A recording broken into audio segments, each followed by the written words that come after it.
Salah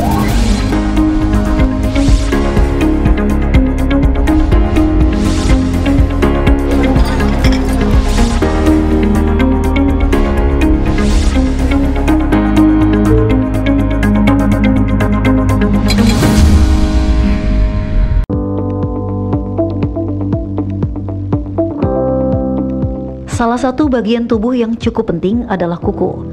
Kuku berfungsi untuk melindungi ujung jari, di mana banyak terdapat syaraf penting di sekitarnya. Dalam 1 minggu, kuku tangan tumbuh sekitar 1,5 mm, lebih cepat dibandingkan dengan kuku kaki. Namun meski begitu, kuku kaki tentu tetap harus diperhatikan dengan baik. Jika dibiarkan tumbuh dan tak dipotong dengan rutin, bisa menyebabkan cantengan.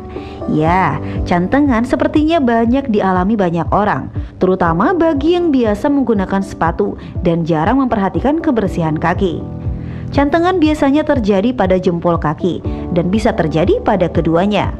Jempol kaki biasanya terasa sakit, terlihat bengkak dan kemerahan, hingga menimbulkan rasa tidak nyaman.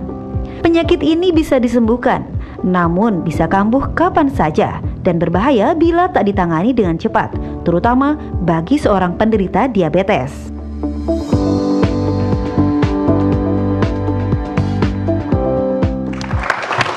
Nah, tuh Mas Riko, ternyata ya cantengan juga bisa disebabkan karena motong kuku yang salah. Betul. Atau kejedot. Katanya suka kejedot ya? Saya kayaknya motong kuku deh, Mas. Jadi ada benturan juga ketika itu. Jadi mungkin kalau di kaki sebelah kiri, jempol sebelah kiri itu, kaki saya kan 5-5-nya jempol semua nih, Mas. Jempol semua. Iya gitu. Saya potong yang pojok dalam itu, mungkin apakah nggak tuntas gitu, nggak bersih, sehingga pas tumbuh itu tajam gitu, menusuk ke dagingnya. Jadi kukunya masuk ke kulit tumbuhnya ya? Iya, terus lama-lama kok kayak bengkak gitu ya. Akhirnya mesti ada ke dokter deh. Akhirnya diperban juga, diobatin sembuh. Gitu. Oke, ngomong-ngomong soal cantengan, kita sudah kedatangan Dr. Fitra Hergiana, spesialis kulit dan kelamin. Siang dok. Dok, ini kita lagi ngomongin cantengan dok. Dan ini kulit, kulit dari kelamin. Siang, dokter. Kulit dari kelamin ya. Saya deg-degan ya. Tamunya saya ya. Dok, ini Mas Riko suka mengalami cantengan. Iya. Dan cantengan ini kan karena kukunya tumbuhnya masuk ke kulit. Iya. Nah, sebetulnya apa saja nih dok penyebab cantengan ini? Trigger ya. Nah itu kalau cantengan itu kalau di kedokteran itu disebutnya paronychia tuh Mas Riko. Jadi itu kita dibagi dua, ada yang akut, ada yang kronis. Nah kalau yang akut itu biasanya karena infeksi. Nah kalau yang Mas Riko itu mungkin karena memang kronis, bisa juga karena memang trauma ya, biasa sih kayak gitu. Kalau trauma saya lebih di hati sih dok. Oh gitu ya? Iya. Kalau sama dokter saya langsung sembuh dong. Tambah gila saya dok. Oh gitu ya. Jadi pas udah potongnya salah, saya suka main bola gitu dong. Jadi mungkin apakah ada benturan yang lambat laun malah bengkak kok jadi kayak diinfeksi gitu. Pengen tahu nggak seperti apa bentuk kuku cantengan? Pengen tahu. Nah dok, ayo dok, langsung dok. Kita lihat ya. Nah ini kita lihat kuku normal dulu nih. Jadi ini tuh kita lihat ada dinding kukunya, dasar kuku, terus juga yang ujung ini akar kukunya. Nah kutikula ini kuku yang normal dok ya? Kuku yang normal ini, kuku yang normal. Oke. Nah, kalau ini juga sama ini dilihat dari atas, yang ini dilihat dari samping ininya. Oke. Ya. Kemudian, nah, yang mengalami cantengan itu kan, nah ini ya, akan bengkak di sekitar kukunya. Betul. Dok ya. Iya. Ini biasanya cantengan ini yang akut, ini yang kronis ya. Ada 2 jenis dok ya? Ada 2 jenis. Kalau yang akut itu biasanya kurang dari 6 minggu, yang kronis itu lebih dari 6 minggu. Nah, yang biasanya yang akut itu kita lihat di sini tuh ada dia bengkak, merah, lalu ada nanahnya. Ya, di sekitar ininya. Lalu kalau yang kronis itu biasanya dia sudah lama ya tidak semerah yang akut. Jadi kalau akut ini ada nanah yang terperangkap dok seperti itu ya, bengkak ya. Betul. Tapi kalau yang kronis ini kukunya udah jelek banget. Betul. Udah patah-patah ya, bisa patah ya. Ininya. Cabut gitu atau gimana? Nanti lepas sendiri atau memang mesti operasi dok? Nah kalau biasanya kalau yang akut Mas Riko itu biasa kita bisa pakai obat. Misal obat oles atau obat minum. Atau kalau memang udah parah sekali, itu biasa kita ada di insisi atau setelah itu di drainase. Kalau dicabut, itu misalnya kalau nanahnya itu kalau dia sudah sampai seluruh jarinya. Biasa sih, tapi penanganan pertama adalah kita dengan obat oles dan tadi tindakan terakhir lah ya. Terakhir itu sih. Nanti ada ya dok, nanti akan dijelaskan sama dokter bedah gimana cara untuk mengatasi kuku yang cantengan itu.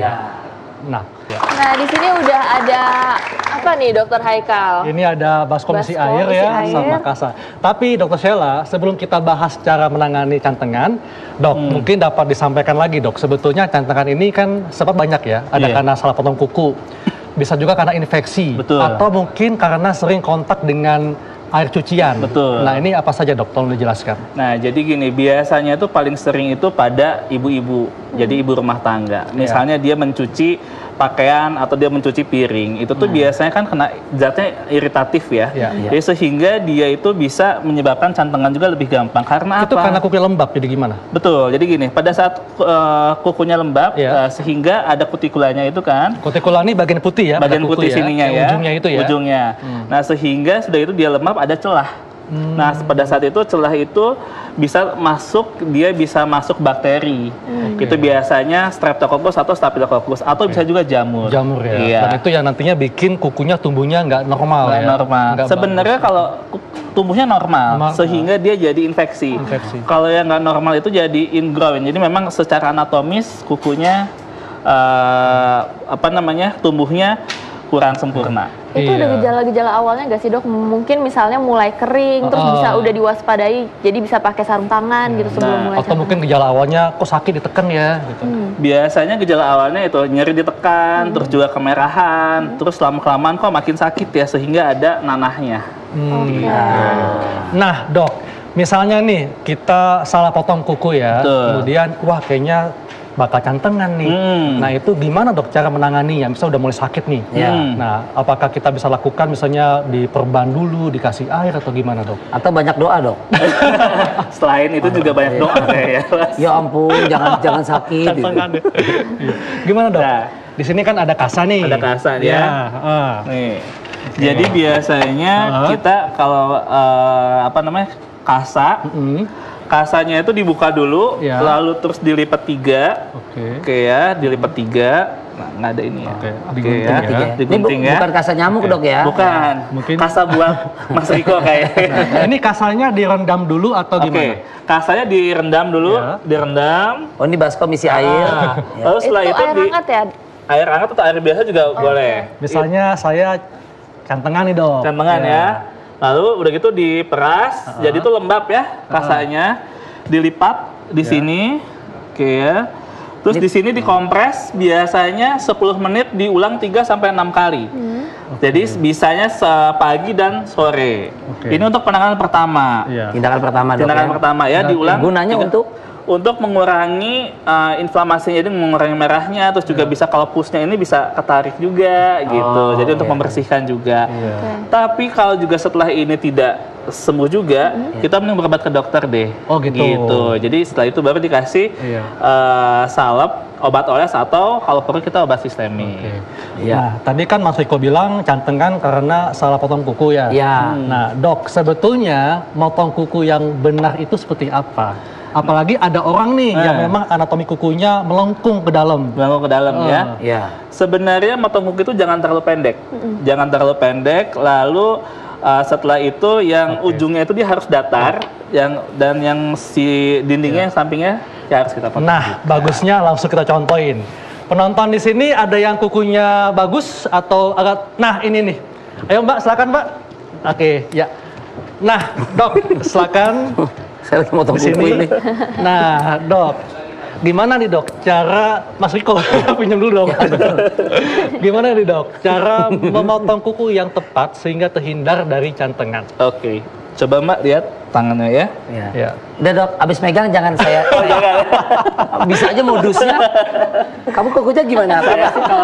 Kalau modus mending ke sebelah sini, Mas. Iya, Kak. Dua-duanya. Iya. Oke ya, ini biasanya kita gunting. Ya. Misalnya saya gunting ya Mbak ya. Iya. Oke ya. Iya. Saya gunting. Nih, Iya. misalnya Oh, ininya. digunting. Nah, ini Oke. datar ya. Jadi Langsung. guntingnya pada bagian kutikula yang putih itu ya? Enggak. Bagian yang ujungnya. Kalau kutikula kan sebelah sininya. Bagian dalam. Bagian di oke. sininya. Iya. Nah, ininya. Nah, ini ya. Iya. Ini ujungnya dipotong juga.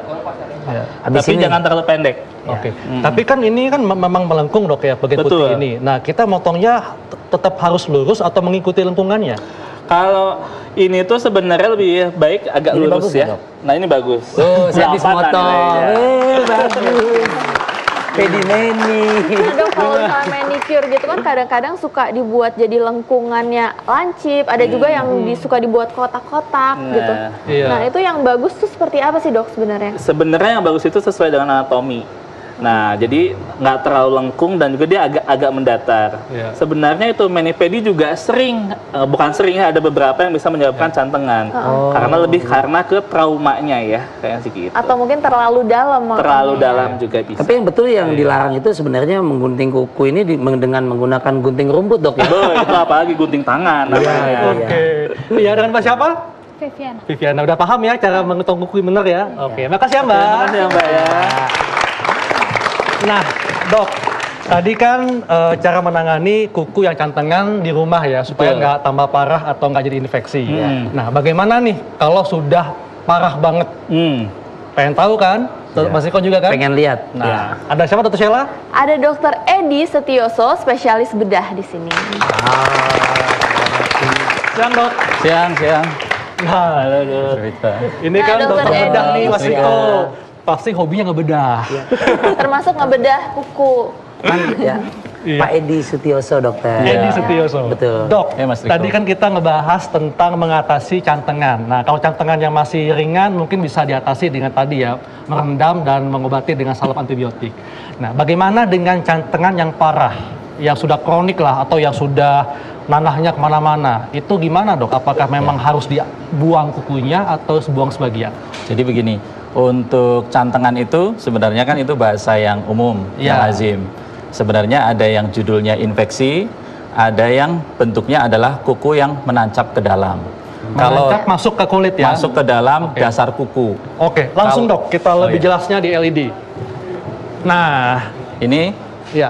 kita dapatkan peradangan. Jadi kalau peradangan di sekitar kuku kita Ya. sebut sebagai paronikia tadi. Ya. Nah kalau radang tentunya obatnya adalah anti radang. Anti, ya. Dibersihkan, Betul. kemudian diberikan antibiotik kalau memang diperlukan ya dengan antibiotik topikal yang dioles atau bisa juga kalau diperlukan antibiotik yang diminum. Diminum, Ya. oke. Itu kalau infeksi. Ya. Ditambah lagi tadi sudah dijelaskan dengan cara mengompres tadi. Betul. Ya kan?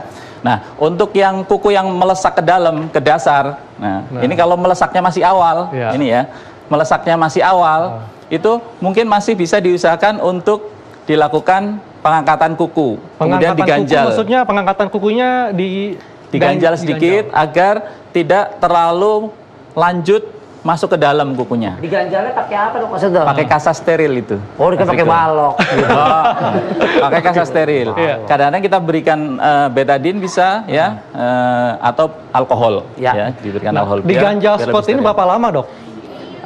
Cukup untuk sehari 2 hari aja. Kalau dia radangnya udah mereda bisa kita lepas. Nah, Oke. ini bentuk yang lebih berat, ya, dimana kukunya nusuk ke dalam. Ini susah sekali kalau dengan terapi yang non bedah. Jadi memang kukunya harus diambil.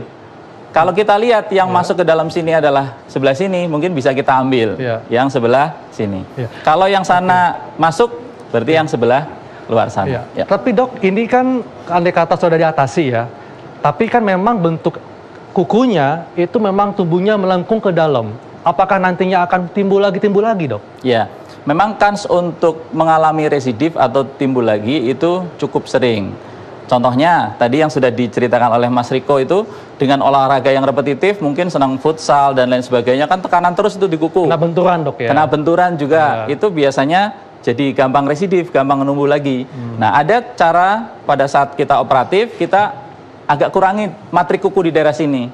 Matrik kukunya dikurangi, akar kukunya juga dikurangi sedikit dengan cara eksisi atau dilakukan kauterisasi. Oh, Sehingga panjang yang sebelah situ berkurang. Tentunya dijaga juga setelah operasi agar tadi usaha tidak masuk ke dalam lagi. Oke, dan Dengan juga- cara potong kuku yang baik Dan tadi. jangan sampai terbentur lagi Dok ya? Jangan sampai terbentur lagi, betul. Oke Dok, ini sepertinya masyarakat masih penasaran nih Dok. Misalnya kukunya itu dioperasi, yang diangkat tuh seluruh kukunya sampai udah nggak ada kuku lagi, Atau sebagian. atau bagaimana? Ya, operasi pada paronikia atau ingrown nail tadi ya, kuku yang masuk ke dalam, Ya. kurang lebih sih ada 3 jenis biasanya kita lakukan. Satu yang berbentuk abses, bisul tadi yang ada nanahnya. Ini Ini ada, ini nanahnya ya.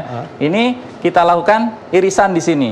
Kita insisi, terus kemudian kita keluarkan nanahnya. Karena memang untuk abses, untuk bisul, obat yang nomor 1 adalah dikeluarkan nanahnya. Baru kemudian yang kedua adalah antibiotik dan lain sebagainya. Itu jenis operasi yang pertama yang kita lakukan.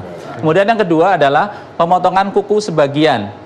Kalau memang rusaknya hanya di bagian misalnya yang masuk atau melengkung terlalu dalam di sebelah sini. Jadi kita lakukan pemotongan sebagian. Akan tetapi kalau bentuknya sudah yang seperti itu, yang rusak, hancur kukunya, ya harus kita lakukan pengangkatan yang semua angkat kukunya. Semuanya. Diangkat semuanya. Oke. Kalau Mas Riko pernah merasakan yang mana nih Mas? Yang benanah seperti ini atau seperti ini nih? Saya nggak semuanya sampai, istilahnya stadiumnya mungkin masih stadium 1 banget gitu ya awal, yang belum sampai benanah, tapi ujungnya memang pas tumbuh tuh agak menancap, Dok. Ke dalam, kemudian ya saya kurangi bentukan di kompres itu, ibu kasih ini, dikompres kemudian pelan-pelan hilang.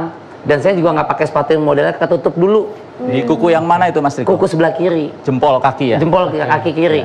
Untuk yang paronychia, yang infeksi, sama yang kuku yang masuk ke dalam, itu agak ada perbedaannya Mas Riko. Untuk yang infeksi biasanya jarang di jempol kaki justru.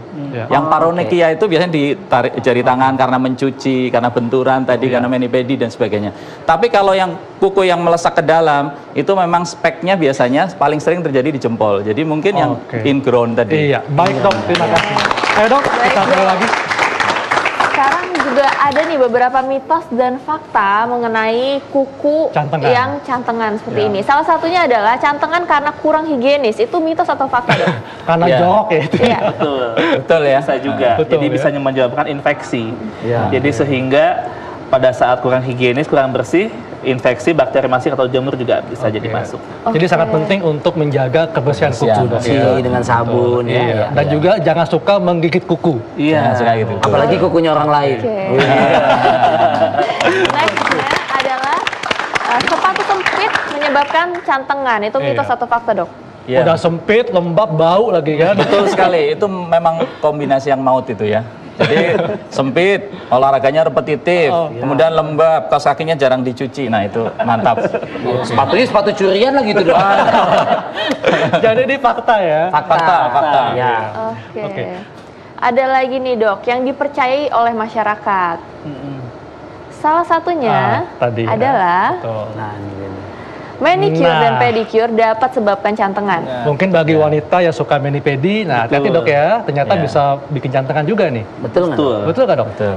Pada Bisa beberapa juga. kasus ya. Ya beberapa kasus bisa jadi cantengan karena tadi itu misalnya dia karena gunting kukunya atau juga memang karena dia terlalu lama merendam sehingga pada saat itu ada celah bakteri bisa masuk ke situ sehingga jadi intinya sih ada luka di situ ya dengan mani-pedi itu, kemudian kuman masuk. Oke. Nah masyarakat perlu tahu nih Dok, ini penyakit menular atau enggak? Karena kan itu berarti kalau mani-pedi alat-alatnya digunakan steril nggak? Alat yang sama untuk beberapa orang. Misalnya satu ada cantengan, terus setelah itu next diberikan alat yang sama kepada orang yang selanjutnya, itu bisa nular nggak?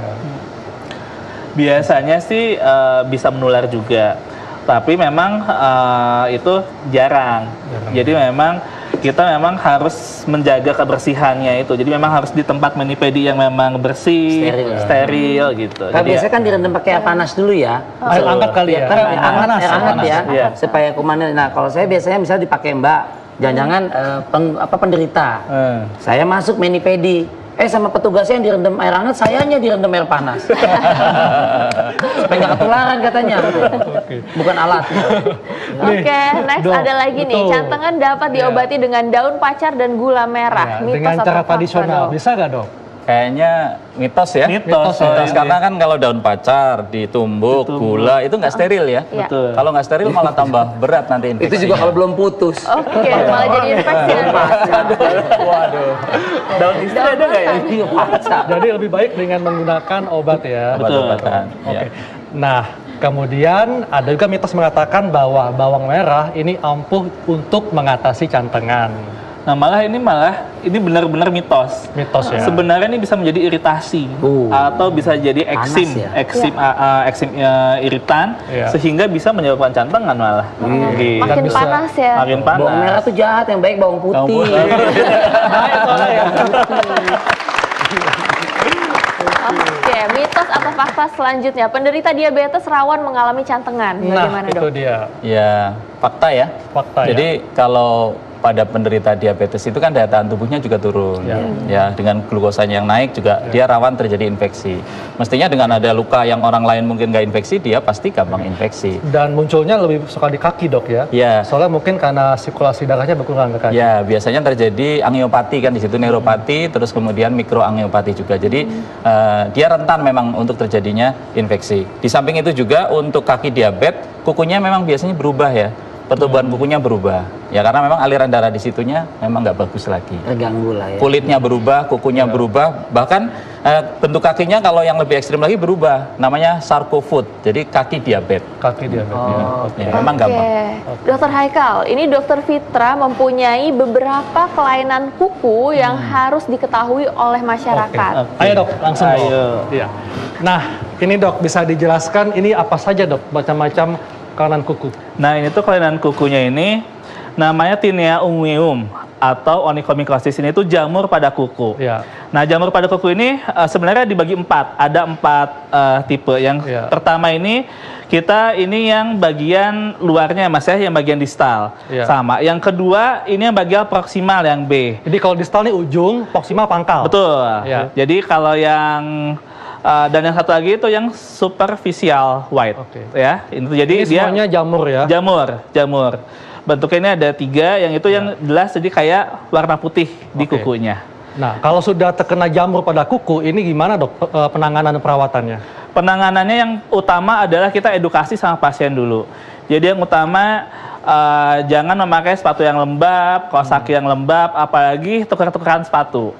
Nah, juga kita bisa untuk obat topikalnya kita obat oles ya, kita pakai obat jamur, dan kalau memang perlu kita pakai obat sistemik atau obat minum. Kalau untuk jamur di kuku itu harus obat minum dan juga ada cat kuku biasanya. Cat kuku, maksudnya cat kuku apa nih Dok? Cat seperti cat kuku tapi isinya obat. Oh, gitu. Isinya obat ya? Isinya obat. Dan harus sabar. Biasanya kuku kaki itu bisa sampai 3 bulan, kuku tangan itu bisa sampai 2 bulan. Oh, masa penyembuhannya? Masa penyembuhannya. Nah, itu kalau nunggu kayak gitu, apakah mesti tidak boleh kena air misalnya, atau mesti dilindungi, diproteksi, atau gimana? Terus atau gimana? Enggak, sebenarnya sih boleh kena air, tetapi yang dijaga adalah kelembapannya, jangan sampai lembab.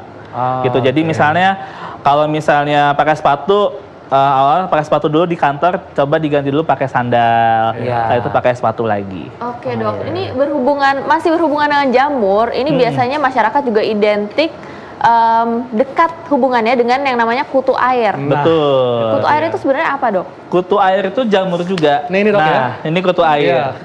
Biasanya kadang awalnya itu kutu air dulu, setelah kutu air, dia menjadi jamur di kuku sebenarnya. Nah, ini kutu air ini dia ada 4. Ini ada berbagai macam gambar ya. Nah, yang pertama ini yang biasanya paling sering di sela-sela jari kaki. Kita lihat di sini basah, terus juga dia berwarna keputihan, maserasi ya. Yang kedua ini adalah tipe tumit ya. Tipe hiperkeratotik atau kulitnya seperti kering, tebal pecah-pecah Dok ya? Pecah-pecah. Ya, bisa juga seperti itu. Ini juga jamur sama. Yang ketiga, yang itu ada yang seperti bula, jadi gelembung berisi cairan di jempolnya. Dan yang terakhir itu bisa juga ada kayak ulceratif atau seperti luka. Gitu. Nah Dok, kalau bentuk jamur seperti ini, baik itu jamur pada telapak kaki atau di sela-sela jari kaki, atau jamur pada kuku, ini nantinya bisa bikin cantengan juga? Kalau ini bisa juga, karena kan memang dia cantengan itu bisa karena infeksi bakteri atau infeksi jamur juga. Gitu. Kalau kutu air itu Dok, kutu air nggak ada hubungan kan sama kutu buku Dok ya? Nah, nggak ada Mas. Nggak ada hubungannya ya? Tapi kalau kutu bukunya kayak Dokter Sheila seneng kan? Dok, tips singkat dari Dokter Fitra, bagaimana cara untuk merawat kuku sehingga terhindar dari cantengan? Dokter Fitra dulu. Jadi yang awalnya itu kita harus memang menjaga kelembapan dari kuku kaki atau kuku tangan. Yang penting adalah kebersihannya. Kita boleh melakukan mani-pedi, tetapi di tempat yang memang representatif dan bersih. Seperti itu. Intinya kebersihannya. Dokter Edi tambahan? Kalau dari saya, intinya kalau sudah kita coba dengan pengobatan sendiri, dikompres, tadi tidak berhasil, atau mungkin lama lebih dari 6 minggu, kita kategori kronis ya, mungkin ada tumpangan infeksi jamur juga, memang harus meriksakan diri ke medis ya. Baik, terima kasih Dr. Fitra, Dr. Edi, dan thank you juga Mas Riko. Nah, Dr. Sheila, jadi ya penonton semua, intinya adalah penting untuk merawat kuku kita dan menjaga kebersihannya sehingga terhindar dari cantengan.